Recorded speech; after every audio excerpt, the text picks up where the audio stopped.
Assalamualaikum warahmatullahi wabarakatuh. Selamat siang, salam sejahtera para siswa semuanya. Semoga dalam keadaan sehat. Pada hari ini saya akan memberikan materi tentang masa transisi dari Orde Baru ke masa reformasi. Semoga nanti dapat menjadi referensi di dalam pembelajaran. Mari kita mulai langsung saja masa transisi dari Orde Baru ke reformasi. Dimulai dengan adanya latar belakang di akhir pemerintahan Orde Baru terjadi pergolakannya. Ada banyak krisis ya, atau permasalahannya. Antara lain ada krisis multidimensional ya. Kemudian ada gerakan reformasi, kemudian ada tuntutan reformasi, dan kemudian nanti ada proses pengunduran diri Presiden Soeharto. Ini krisis multidimensional antara lain yang pertama krisis ekonomi.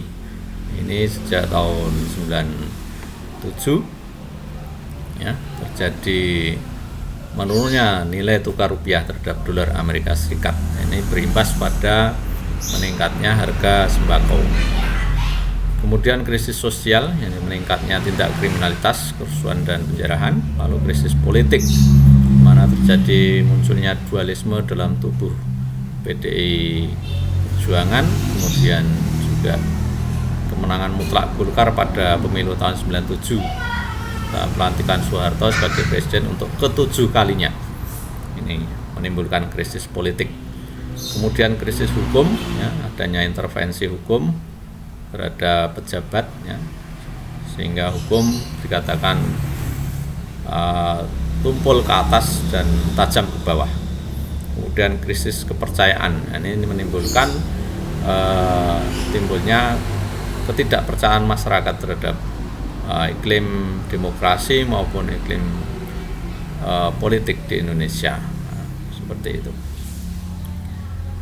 Kemudian tuntutan reformasi ya, sejak kemenangan Presiden Soeharto pada pemilu tahun 97, kemudian dilantik tahun 98, terjadi ketidakpercayaan rakyat terutama mahasiswa menuntut adanya reformasi. Yang pertama adalah suksesi kepemimpinan nasional, di mana Presiden Soeharto terpilih sejak tahun 67-68 ya, Orde Baru ya, belum pernah ganti sampai tahun 98. Nah, ini menimbulkan keinginan masyarakat yang dipelopori mahasiswa untuk suksesi kepemimpinan nasional. Kemudian juga amandemen UUD 45, pemberantasan KKN, penegakan supremasi hukum dan penghapusan dwi fungsi ABRI. Nah, ini gerakan reformasi yang dipelopori oleh mahasiswa. Nah, ini bisa dilihat aksi pertama dilakukan oleh mahasiswa UE pada Kamis 19 Februari tahun 98 dan seterusnya ya, terjadi di banyak kota baik di Jakarta, Yogyakarta, Surabaya, Bandung dan lain-lain. Kemudian pengunduran diri Presiden Soeharto ini sudah proses teknisnya setelah diadakan atau setelah terjadi gerakan reformasi yang begitu masif. Kemudian Soeharto akhirnya bersedia untuk mengundurkan diri. Kemudian secara teknis atau secara berurutan kronologis, Presiden Soeharto bertemu dengan B.J. Habibie dan sejumlah pejabat tinggi negara setelah pulang dari Kairo pada tanggal 15 Mei 98. Kemudian juga bertemu dengan pimpinan DPR yang waktu itu oleh Harmoko ya, yang Harmoko menyampaikan sejumlah tuntutan reformasi dari masyarakat. Kemudian 12 Mei Presiden Soeharto membacakan pidato pengunduran diri. Pada tanggal 21 Mei 98 Presiden Soeharto membacakan pidato pengunduran dirinya sebagai presiden.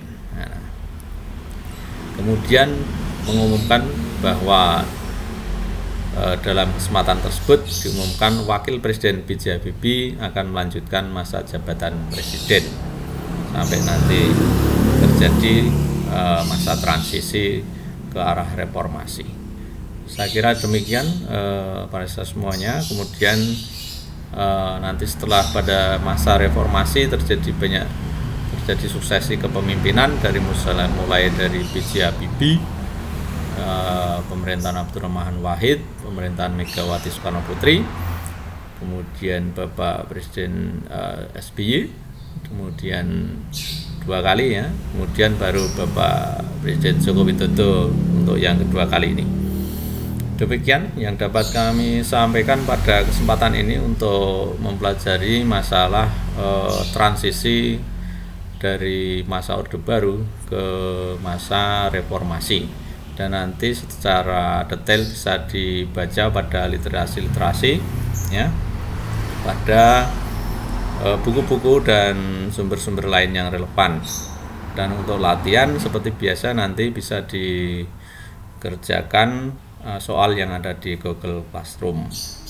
Saya kira demikian. Atas perhatiannya saya ucapkan terima kasih. Selamat belajar dan semoga selalu sehat. Terima kasih. Assalamualaikum warahmatullahi wabarakatuh.